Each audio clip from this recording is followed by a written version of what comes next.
প্রিয় ছাত্রছাত্রীরা, আজকে আমি তোমাদেরকে এই ভিডিওর মাধ্যমে ক্লাস 9-এর ভূগোলের যে প্রশ্নগুলো দেওয়া আছে 2024 সালের রায়মার্টিন প্রশ্নবিচিত্রা, সেখানে দ্বিতীয় পর্যায়ক্রমিক মূল্যায়ন অর্থাৎ সেকেন্ড সামেটিভের জন্য স্কুল নম্বর 2 পেজ নম্বর 470, সেখানে স্কুল নম্বর 2-এ যে প্রশ্নগুলো দেওয়া আছে 1 নম্বর প্রশ্ন অর্থাৎ এমসিকিউ মেথড টাইপসের প্রশ্ন, সেই প্রশ্নোত্তরগুলো নিয়ে আজকে আমরা এই ভিডিওর মধ্যে আলোচনা করব। এবং এর আগে যে স্কুল ছিল 1 নম্বর স্কুল, সেটারও প্রশ্নোত্তর আমরা অলরেডি চ্যানেল আপলোড করে দিয়েছি, তোমরা প্লেলিস্ট থেকে সেই প্রশ্নোত্তরগুলো সেখান থেকে দেখে নেবে। তো আজকে দেখো দ্বিতীয় স্কুল, সেখানে বলা হয়েছে বালুরঘাট হাই স্কুল বিভাগ কয়ের মধ্যে এখানে 7টা এমসিকিউ টাইপ প্রশ্ন এখানে দেওয়া হয়েছে। তো সেখানে দেখো প্রথম 1-এর দাগে বলা আছে বিকল্পগুলি থেকে বিকল্পগুলি থেকে ঠিক উত্তরটি বেছে নির্বাচন করে লেখো। ভূত্বকের নিচে প্রায় 100 কিমি গভীরে অবস্থিত বিশেষ স্তরটি হলো ম্যাগনেটোস্ফিয়ার, আয়নোস্ফিয়ার, বায়োস্ফিয়ার নাকি অ্যাসথেনোস্ফিয়ার। তো সঠিক উত্তর অপশান ডি, অ্যাসথেনোস্ফিয়ার। নেক্সট প্রশ্ন কি বলা আছে, পৃথিবীর বৃহত্তম উচ্চ মালভূমি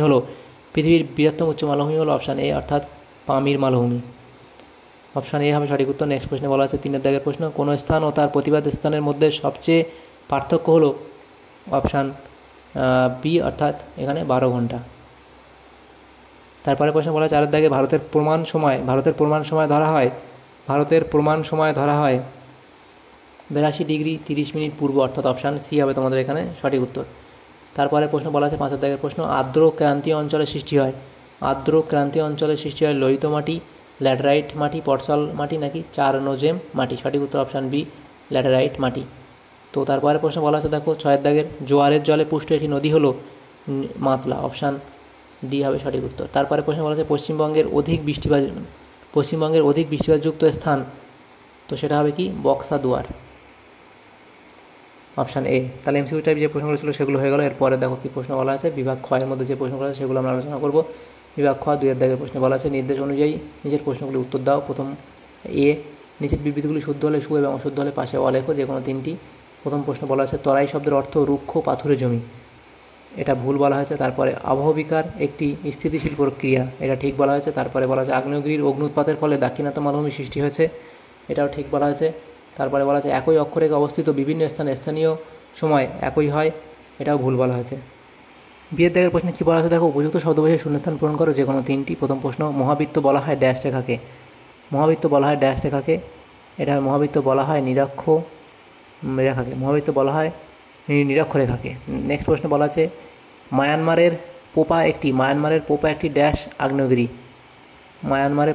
মৃত আগ্নেয়গিরি। নেক্সট প্রশ্ন, শিলা ও মাটির মধ্যবর্তী অবস্থানকে ড্যাশ বলে,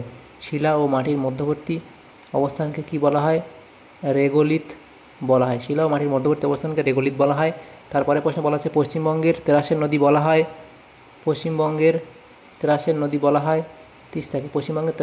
হয় তিস্তাকে। তারপরে সিয়ের দাগে বলা আছে অতি সংক্ষিপ্ত উত্তর দাও।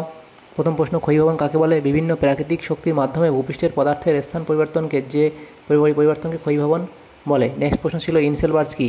পেডিমেন্ট সমভূমিতে সৃষ্ট অনুচ্চ টিলাগুলিকে ইনসেলবার্জ বলে। 3-এর দাগের প্রশ্ন ছিল কি, পশ্চিমবঙ্গের আলপীয় অরণ্য কোথায় দেখতে পাওয়া যায়? উত্তরের পার্বত্য অঞ্চলে 3000 মিটার উচ্চতায়। তাহলে দেখো আমাদের 2 নম্বর স্কুলের যে প্রশ্নগুলো ছিল সেগুলো আলোচনা করে নিলাম। এরপরে দেখো যে প্রশ্নগুলো ছিল 1 নম্বর প্রশ্নের যে প্রশ্নগুলো ছিল সেগুলো আলোচনা করে নিলাম। তো যদি তোমাদের সামনাত্মক উপরে শেষ থাকে ভিডিওটা অবশ্যই একটা লাইক করবে এবং চ্যানেল নতুন হলে অবশ্যই চ্যানেলটাকে সাবস্ক্রাইব করে রাখবে পরবর্তী স্কুলের প্রশ্ন উত্তরগুলো পাওয়ার জন্য। Thanks for watching.